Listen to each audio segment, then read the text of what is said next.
Welcome to Arlington High School.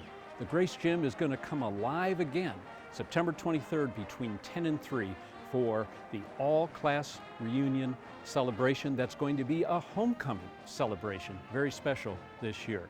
My name's Tom Rowe, class of 1971, and we're really looking forward to having all your families and friends come. My dad's going to be here as the last principal of Arlington High School to celebrate all the activities that are going on this special day. We're here in the cafeteria. Everybody had a lot of fun here when you were in high school, and we're going to have fun on the 23rd.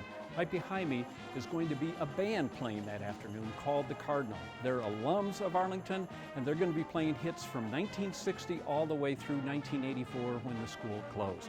So bring your dancing shoes. It's going to be a sock hop, it's going to be a mixer, whatever you want to do. Some of the additional things you'll be able to do on Saturday, you'll be able to check out all the memorabilia that will be on display in cases, on walls, on tables. Check out old yearbooks and photographs. You'll also be able to go to your old classroom. See if you can still fit into that desk up in study hall in room 244.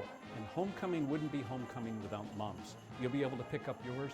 They'll be on sale in the foyer, as well as t-shirts to celebrate this wonderful day. Please join us to roam the halls on September 23rd for the homecoming reunion. We'll see you there.